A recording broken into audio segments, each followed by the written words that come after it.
अब बात करते हैं जर्नल एंट्रीज की। बात किसकी करते हैं? जर्नल एंट्रीज की। यहां लिखेंगे journal entry relating to sale of goods with GST। जब आप गुड्स बेच रहे हैं और गुड्स बेचने के साथ साथ आप जीएसटी कलेक्ट करना चाहते हैं। चलिए बेटा, मैं आपसे एक सवाल पूछता हूं, नॉर्मल सेल की जर्नल एंट्री क्या होती है? नॉर्मल सेल जिसमें जीएसटी नहीं होता, बताइए मुझे। Sales account debit to cash या बैंक। क्या? Sales account debit to cash या बैंक अकाउंट। ऐसी कुटाई करूंगा ना पकड़ के। Sales account debit. Sir cash account debit to sales account. हाँ सॉरी उल्टी बोलती मैंने। एक चीज देखो, जरा जो आपने बोला है मैं जरा उसका आपको मतलब समझा देता हूँ। कैश या बैंक क्रेडिट होने का मतलब बताऊं क्या होता है? कि आप अपने पास से कैश या बैंक को रिड्यूस कर रहे हैं, एसेट को रिड्यूस कर रहे हैं। और जब आप सामान बेचते हैं तो आपके पास एसेट रिड्यूस नहीं होता, एसेट इंक्रीज होता है। तो जब आप नॉर्मल सेल करते हैं तो एंट्री आपकी बनती है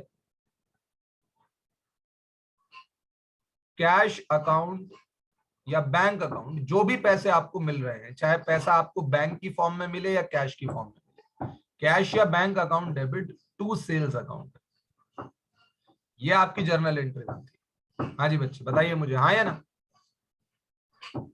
यस सर। ये जर्नल एंट्री बनती है। अब आपके पास ये अकाउंट जो है वो एसेट अकाउंट है और ये अकाउंट इनकम अकाउंट है, बताओ हाँ या ना? एसेट का नेचर डेबिट होता है और इनकम का नेचर क्रेडिट होता है। और जब आप गुड्स बेच रहे हैं तो दोनों ही चीजें इंक्रीज हो रही हैं। इनकम भी इंक्रीज हो रही है सामान बेचने की वजह से, और उसकी वजह से आपके पास पैसे जो आ रहे हैं वो भी इंक्रीज हो रहे हैं। तो डेबिट नेचर वाली चीज अगर इंक्रीज हो रही है तो उसे डेबिट किया जाएगा, क्रेडिट नेचर वाली चीज इंक्रीज हो रही है तो उसे क्रेडिट किया जाएगा। बताइए हाँ या ना? हाँ जी बच्चे। जी सर। Yes sir. और मैं आपको अगर सिंपल तरीके से और समझाने की कोशिश करूं तो अगर आप जब सामान बेचते हैं तो आपके पास पैसे आते हैं, कैश आता है, कैश रिसीव होता है, कैश इंक्रीज होता है। और कैश जब भी इंक्रीज होता है तो हम कैश को डेबिट करते हैं। और किसकी वजह से ये कैश इंक्रीज हो रहा है? सेल्स की वजह से। तो आप सेल्स को क्या कर देते हैं? क्रेडिट। बताइए हाँ या ना? हाँ जी, समझ में आती है बात या नहीं आती? Yes sir. ये हुई नॉर्मल सेल की जर्नल एंट्री जिसमें जीएसटी का कोई रोल नहीं। अच्छा, नॉर्मल सेल की एक और जर्नल एंट्री भी हो सकती है। अब देखो, सेल्स तो क्रेडिट ही होना है क्योंकि सेल्स हमारी इनकम है। अब अगर आपको इस सेल के बदले पैसे मिल जाते हैं तो आप कैश या बैंक को डेबिट कर देते हैं। लेकिन सामान खरीदने वाला आपसे कहकर गया कि मैं 2 महीने बाद आपको पैसे दे दूंगा, तो यानी आपके पास कैश या बैंक डेबिट उस वक्त नहीं हो सकता जिस टाइम आपने सेल की है। आपके पास कैश या बैंक का एसेट उस टाइम नहीं आ सकता। आपको इस एसेट की जगह कौन से एसेट को इंक्रीज करना होता है? डेटर को, क्योंकि आपको बाद में पैसे डेटर से मिलने हैं। तो आप किसको डेबिट कर देते हैं? डेटर्स अकाउंट को डेबिट कर देते हैं। बताइए हाँ या ना? ये जर्नल एंट्री बनती है नहीं बनती? ये जर्नल एंट्री है जब आपने सामान कैश में बेचा है, कैश सेल्स की। और ये जर्नल एंट्री जब बनती है जब आपने सामान को उधार में बेचा है, क्रेडिट सेल की जर्नल एंट्री। समझ में आती है बात? ये नहीं आती? बताइए हाँ या ना? Is there any yes problem? Sir. मैं आपको ये मानकर चलूं कि आपको ये जर्नल एंट्री समझ आती है। जब आप नॉर्मल सेल की जर्नल एंट्री समझना सीख सकते हैं तभी मैं आपको जीएसटी पर आकर लेकर चल सकता हूं, आगे बढ़ सकता हूं भाई। जी सर। चलिए, अब सुनिए मेरी बात को ध्यान से। ये है सेलर और ये है बायर। अच्छा, आप इस वक्त इसका रोल प्ले कर रहे हैं, सेलर का। सेलर ने बायर को गुड्स बेचे। क्या बेचे? गुड्स। और बायर इस सेलर को पेमेंट करेगा। क्या करेगा? अच्छा, जो गुड्स हैं वो हैं 100 रुपए के, लेकिन बायर जो पेमेंट कर रहा है वो 100 रुपए के साथ साथ 10 रुपए एक्स्ट्रा दे रहा है जीएसटी के। बताइए, समझ में आती है बात? एग्जाम्पल क्लियर है आप लोगों को? जी सर। अब मैं आपसे सवाल पूछता Yes, sir. मैं आपसे सवाल पूछता हूं, सेलर को जो पैसे मिलेंगे उसमें सेलर अपने पास कैश या बैंक को डेबिट करेगा, क्योंकि उसके पास पैसे आ रहे हैं। कितने पैसे आ रहे हैं बेटा सिमरन, बताइएगा मुझे। Sir, 110. 110 रुपए रिसीव हो रहे हैं। लेकिन मैं आपसे एक सवाल पूछना चाहता हूं बच्चे, क्या ये जो 110 रुपए रिसीव मिले हुए हैं इनकम के, मतलब जो हमें 110 रुपए रिसीव हुए हैं सिमरन बेटा, क्या इसमें सारे पैसे 110 रुपए इस बंदे की इनकम है? No, sir. इसमें से 100 रुपए तो ऐसे हैं जो आपने अपने प्राइस को बेचा, यानी आपकी सेल 100 रुपए की। जो 10 रुपए आपने एक्स्ट्रा कलेक्ट किए हैं ना, वो 10 रुपए आपके ऊपर एक लाइबिलिटी है, क्योंकि सरकार ने आपसे कहा था कि हमारे बिहाफ पर टैक्स कलेक्ट कीजिए और हमें पे कीजिए। तो आपके पास कस्टमर से जो 110 रुपए आए हैं उसमें 100 रुपए तो आपके ही हैं, लेकिन 10 रुपए आपने गवर्नमेंट के बिहाफ पे कलेक्ट किए हैं, यानी वो 10 रुपए आपको आपकी सरकार को पे करना पड़ेगा। तो ये जो 10 रुपए आपको एक्स्ट्रा रिसीव हुए हैं ना, वो रिसीव हुए हैं आउटपुट जीएसटी के। किसके रिसीव हुए हैं? Output GST. बताइए, क्लियर होती है बात या नहीं होती? जी sir. Yes, sir. Any problem in this? अब ये आउटपुट जीएसटी सर कौन सा है, सीजीएसटी, एसजीएसटी या आईजीएसटी? अगर मैंने सामान जो है अपने ही स्टेट में बेचा है, यानी सामान मैंने अपने ही स्टेट में बेचा है, तो ये आउटपुट सीजीएसटी मेरा क्या हो? आउटपुट जीएसटी को मैं दो भागों में तोड़ दूंगा, आउटपुट सीजीएसटी 5 रुपए और आउटपुट एसजीएसटी 5 रुपए। लेकिन अगर मैंने सामान को किसी दूसरे स्टेट में बेचा है तो मैं उसकी जगह क्या लिख दूंगा? आईजीएसटी। हाँ, आउटपुट आईजीएसटी, इकट्ठा 10। अब मुझे एक बात बताइए, इस जर्नल एंट्री को जरा हम समझते हैं। आपके पास कितने पैसे आए? 110 रुपए। 110 रुपए का एसेट इंक्रीज हुआ, जिसमें से 100 रुपए की इनकम थी और इनकम का नेचर भी क्रेडिट होता है, और 10 रुपए की लाइबिलिटी थी, लाइबिलिटी का नेचर भी क्रेडिट होता है। बताओ हाँ या ना? Yes sir. Yes, sir. समझे? अब बताइए, इस पैसे को क्या आप अपने पास रखकर बैठ जाएंगे? हाँ जी, क्या इस पैसे को आप अपने पास रखकर बैठ जाएंगे? No sir. आपको ये जो 10 रुपए आपने एक्स्ट्रा इकट्ठा किए हैं, ये सरकार को पे करने पड़ेंगे, नहीं पे करने पड़ेंगे?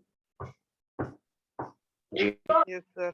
और जिस दिन आप ये सरकार को पे करने जाएंगे उस दिन आपके पास से कैश या बैंक रिड्यूस होगा, क्योंकि जब आप इस 10 रुपए को पे करेंगे तो आपके पास से एसेट जाएगा। जब ये पैसे कलेक्ट किए थे तो कैश या बैंक बढ़ा था, जिस दिन आप इसे पे करने जाएंगे उस दिन कैश या बैंक घटेगा, और कैश या बैंक घटने के साथ साथ आपके ऊपर जो ये आउटपुट आईजीएसटी की लाइबिलिटी है ये भी कम हो जाएगी।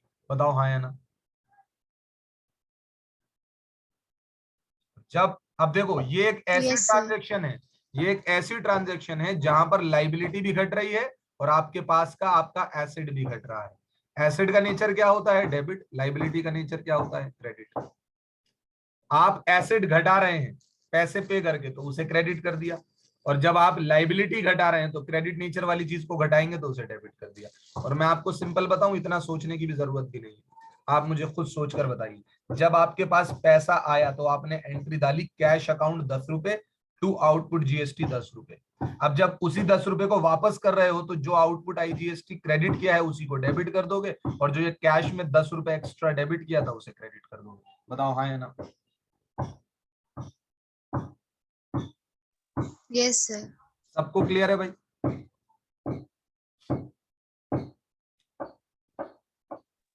हाँ भाई। Yes, sir. अच्छा, अब एक चीज और देखिए, सिंपल सी एंट्री हमें समझ में आ गई सर, कुछ मुश्किल काम नहीं है इसमें। अगर यही सेल उधार पर हुई होती तो कैश या बैंक की जगह क्या डेबिट हो जाता? डेटर डेबिट हो जाता। आप कहते हैं कि भाई डेटर से 110 रुपए लेने हैं, किस किस चीज के?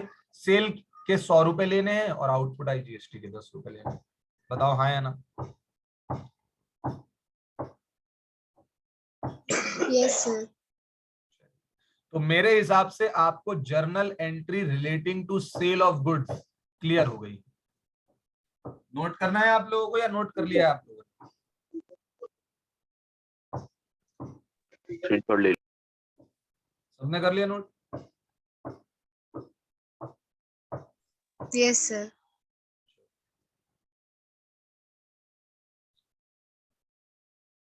अब लिखते हैं journal entry relating to purchase of goods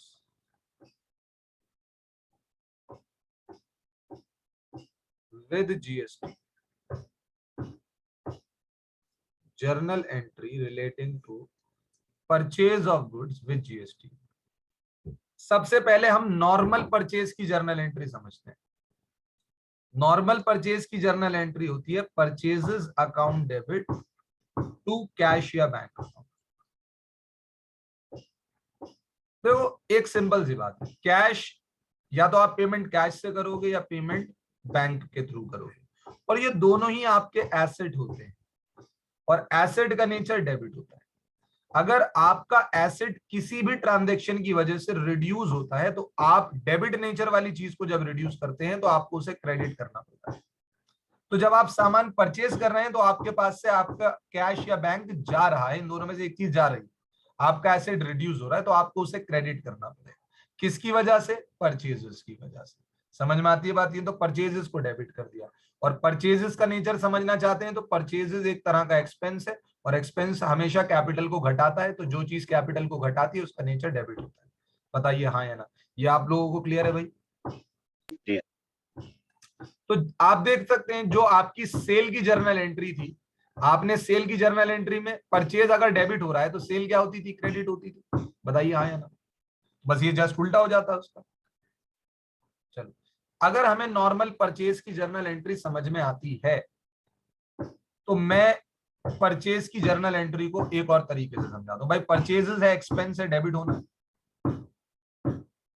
अगर पैसे चले गए तो कैश या बैंक क्रेडिट हो जाएगा, पैसे नहीं गए तो हमारे ऊपर लाइबिलिटी आ जाती है, और लाइबिलिटी कैश या बैंक की जगह किसको क्रेडिट कर देते हैं हम? क्रेडिटर्स को क्रेडिट कर देते हैं। बताइए ये बात सबको क्लियर होती है? जी सर। हाँ जी सिमरन बेटा।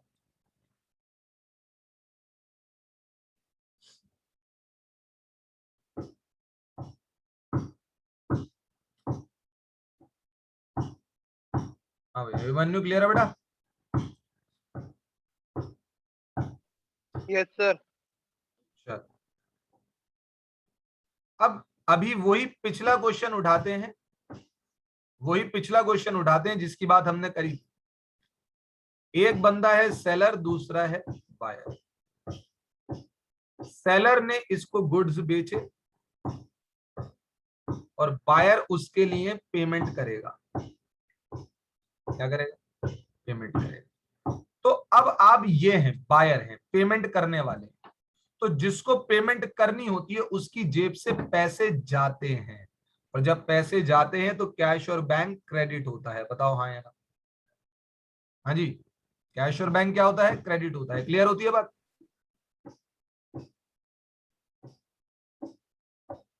और आप सिर्फ गुड की पेमेंट नहीं कर रहे हैं 100 रुपए, आप 10 रुपए अलग से जीएसटी के भी पे कर रहे हैं। बताइए हाँ या ना? जी सर।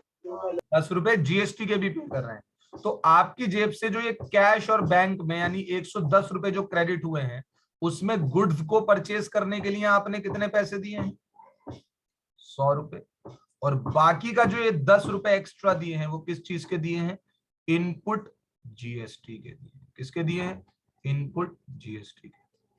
बताइए बात क्लियर हुई या नहीं?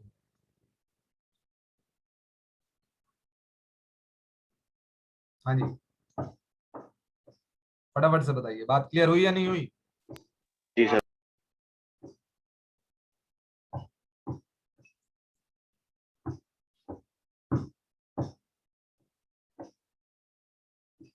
सिमरन, अभिमन्यु, बेटा क्लियर है आप लोगों को? अख्तर, सब बताइए मुझे। Yes, Yes, sir. sir. Yes, sir. Clear है. तो आपको मेरे हिसाब से गुड्स बेचते वक्त की जर्नल एंट्री भी समझ में आ गई और गुड्स जीएसटी के साथ खरीदते वक्त भी जर्नल एंट्री समझ में आ गई, ठीक है ना? Yes, sir. अब हम लास्ट स्टेप पर चलते हैं। अगर हम ये लास्ट स्टेप समझ जाते हैं तो हमारा जीएसटी से रिलेटेड अकाउंटिंग खत्म हो जाएगी। देखो बच्चों, मैं आपको एक चीज समझा देता हूं पहले। ट्रांजैक्शन दो तरीके की होती है। एक होती है business to business transactions, business to business transactions, और एक होती है B2C यानी बिजनेस टू कस्टमर ट्रांजैक्शंस।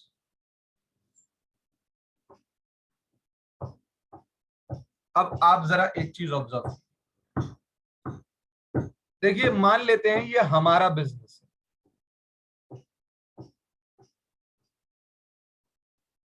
ये हमारा बिजनेस है, बिजनेस। ये बिजनेस अपने कस्टमर्स को सामान बेचता है,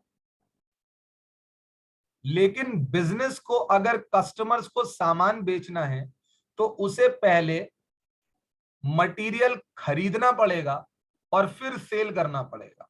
या फिर मैं ये कहूंगा कि पहले उसे इनपुट खरीदना पड़ेगा, फिर उसे आउटपुट बनाकर फिर कस्टमर को बेचना पड़ेगा। बताओ ऐसा ही होता है नहीं होता? अब मैकडी हो, डोमिनोज हो, आप इनसे सामान खरीदते हैं तो पिज्जा बनाने से पहले उन्हें पिज्जा बेसिस चाहिए या नहीं चाहिए? उसके लिए चीज खरीदनी पड़ेगी नहीं खरीदनी पड़ेगी? केचप के लिए पहले टोमेटोज परचेज करने पड़ेंगे नहीं करने पड़ेंगे? बताइए हाँ या ना? Yes, sir. तो हर बिजनेस को रॉ मटेरियल की जरूरत होती है।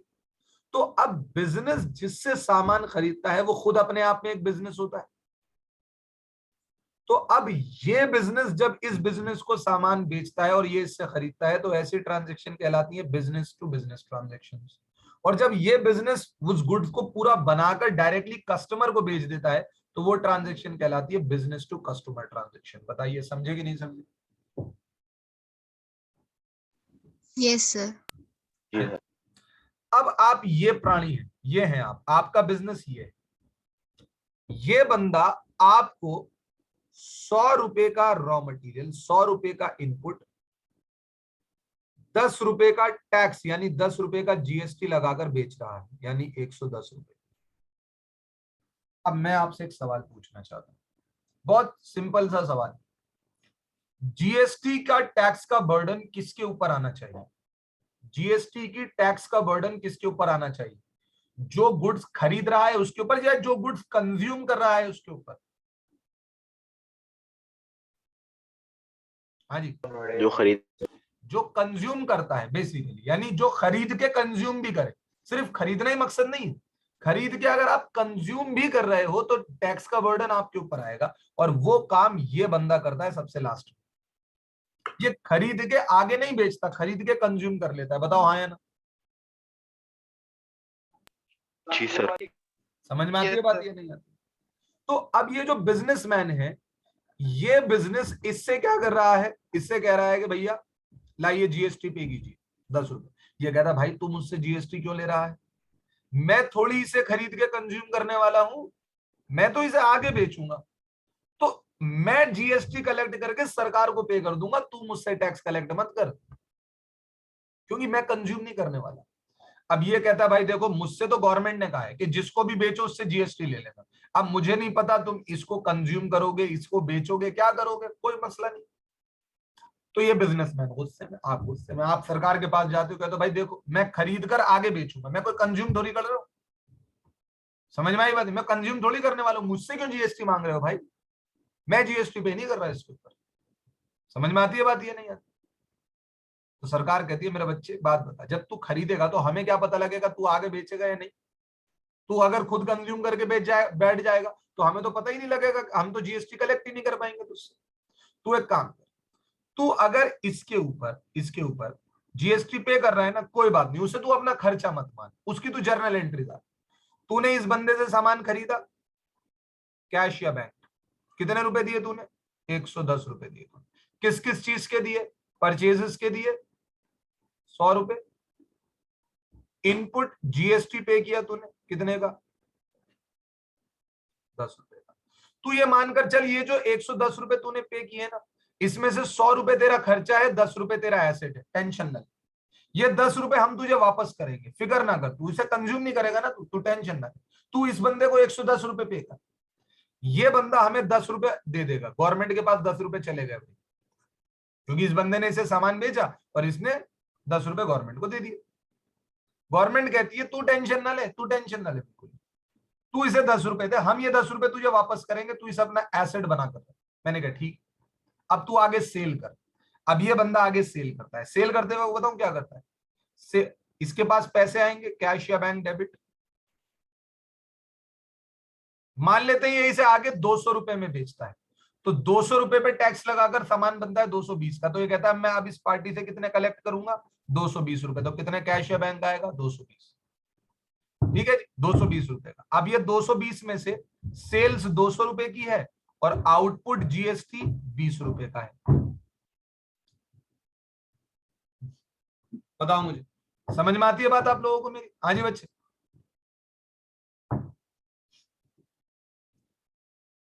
Any problem in this? ये खरीदते वक्त की जर्नल एंट्री, ये बेचते वक्त की जर्नल एंट्री, बताइए हाँ या ना? यहां पर 10 रुपए ज्यादा पे करने पड़े, यहां पर 20 रुपए ज्यादा कलेक्ट किए, बताइए दोनों जर्नल एंट्री में किसी को कोई परेशानी?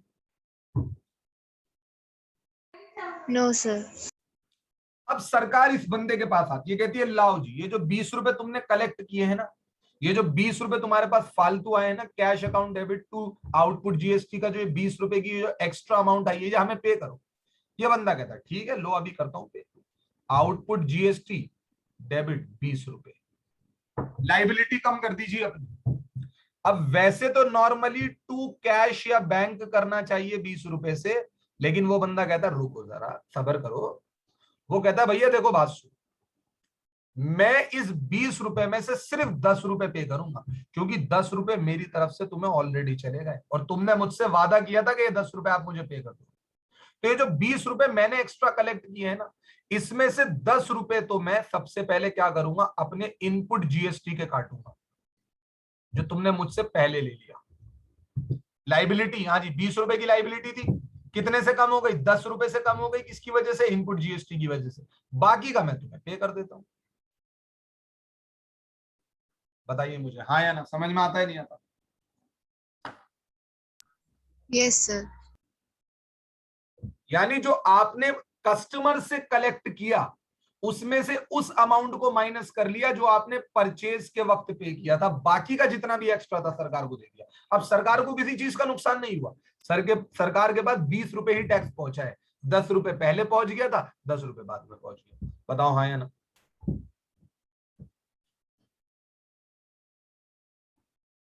फटाफट बताइए, आपको बात क्लियर होती है?